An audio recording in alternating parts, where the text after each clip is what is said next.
I am with one of the most stolen cars right now, which is a 2018 Range Rover Sport. And in this video, I'm going to be sharing with you 5 things that I do to make sure my car does not get stolen in 2024. You are going to want to hang around till the end of the video, because in the last tip, I share how you can track your car for less than £50 a year. Let's get to it.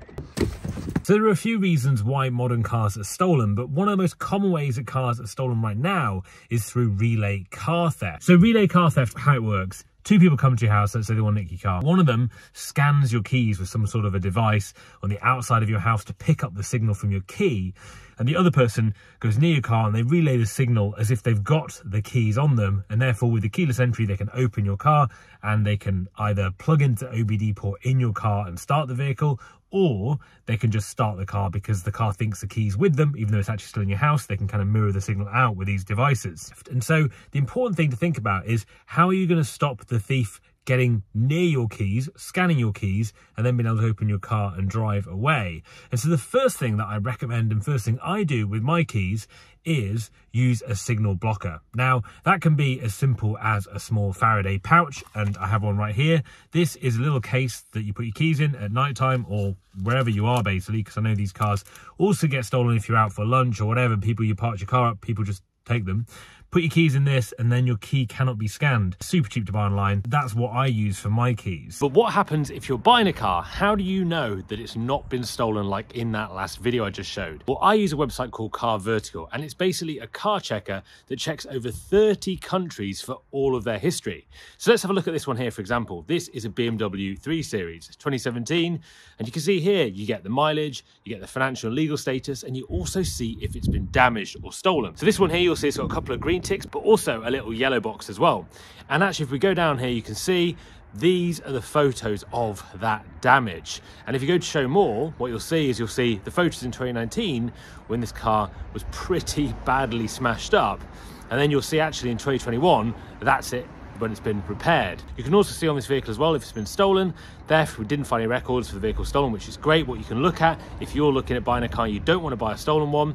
And then your odometer as well. You can see the mileage, what the last known mileage was, and finally financial legal status. So you can see damage wise, this vehicle's been damaged twice and it was marked as an insurance write-off. It's really important you know this stuff before you're buying your car, to make sure you don't buy a car with a load of problems or a car that might have been stolen in the past or anything bad in the history at all. So I use Car Vertical for that, and I want to thank Car Vertical for sponsoring this video today. I'm going to put a link to Car Vertical in the description below this video and pinned in the top of the comments, where you can get some exclusive discount on your first vehicle check. Now, let's get back to those tips. The second thing I do, which is very much related to the first, is turning off that keyless entry option.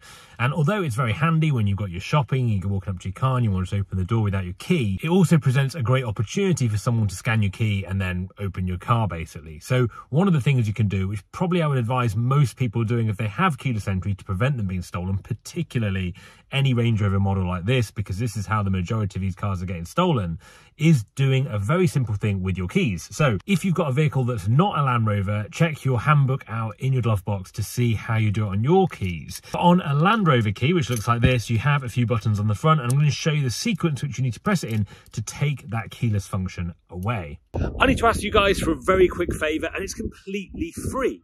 Over 90% of people that watch my videos do not subscribe to the channel, and you can do that simply and easily by clicking the link right here. I've got a challenge to try and hit 50,000 subscribers by summer this year, so you can subscribe and let's try and get to that 50,000 by summer. Once you get out of the vehicle, let's say you come out and lock the car with the lock button, put the keys in your pocket, and this is how keyless entry normally works. You obviously walk up to the car, no keys in your hand, you haven't unlocked it, it's still locked. As soon as you touch here, the car unlocks and you can get in.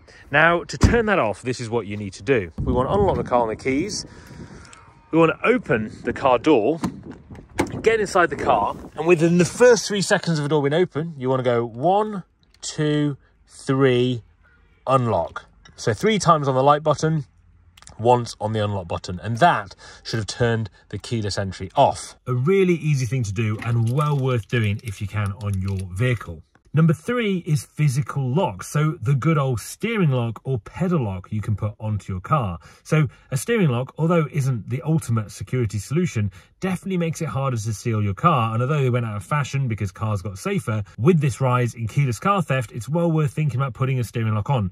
When you go to central London, you often see brand new Range Rovers with steering locks back on them now. It just makes it way more difficult for someone trying to steal your car if it's got a steering lock, or better still, a pedal lock. Having come out of a Land Rover Defender, the old shape, I know how important security is, and pedal locks are one of the best things you could put on one of those vehicles to stop them getting stolen. Number 4 is something called a ghost immobiliser. So on these cars, and on any new modern car, a ghost is a really useful bit of kit. So what a ghost basically does is you have it installed in your car, you can't see where it's been installed.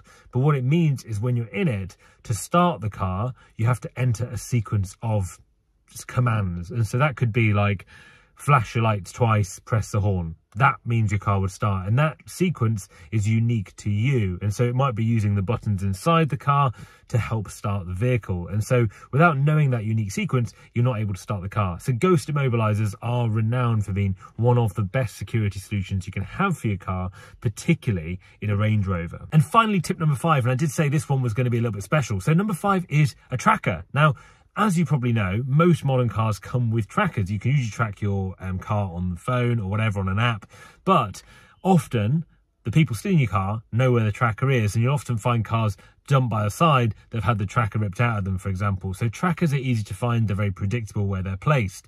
So getting an aftermarket tracker is definitely a good idea. Now, although I would advise an aftermarket tracker, it's definitely something worth doing to your vehicle if you want to protect it from theft in the best possible way, and just so you can see where your vehicle is. A really nice little tip, and a very cheap one, that I did say at the beginning of the video was less than £50, is to place an AirTag in your car, or better still, 2 or 3 AirTags in your car. So Apple AirTags are like these little discs that you can place anywhere, and as long as they're within the radius of a phone, they will ping out the signal of where they are. They require no subscription, the battery lasts over a year on them, and in all of my cars I've scattered AirTags, and they can be hidden anywhere, in like roof liners, the backs of seats, under the floor, in the engine bay, anywhere you want you can hide an AirTag. They're super easy to hide, require no power to them, and they don't require any subscription at all. You can just have them on your phone, and you'll be surprised with how many people just walking past your car will ping a signal out back to you so you know where they are, because it can use anybody's phone within the vicinity of where their AirTag is. And so even the person probably stealing your car probably has a phone on them, maybe an iPhone on them, and as a result you're going to get that signal sent back to you. So they're a really, really easy and very cheap way to have that extra peace of mind, extra bit of security on your vehicle. If you are watching this and you have a vehicle, let's say it's 2018, 2019 kind of year group, I know particularly for Land Rovers and Range Rovers like this, there was a security upgrade put out by Land Rover that helped make them a little bit safer. So it's a plug-in update that changed the way that the signalling was sent out from the vehicle to the key, and it's well worth contacting your manufacturer and see if there is any security upgrades available. I know for Land Rover there was. I'm not sure how they're getting in touch with customers. I do have a 2018 Discovery 5, although this Range Rover I'm in at the moment isn't mine, it's my courtesy car, but I haven't heard from them in regards to that security update, of whether it's been done to my car or whether I'm due to have it done. But that is something that I would also recommend, is see if there is any new updates in the software to help protect against these newer types of theft. I hope you've enjoyed watching this video, and it's been useful to hear about some of the things that at least I do to help protect my car. Let me know in the comments below any of the tips you've got for anyone watching this video. Subscribe to the channel, and I look forward to seeing you guys very soon.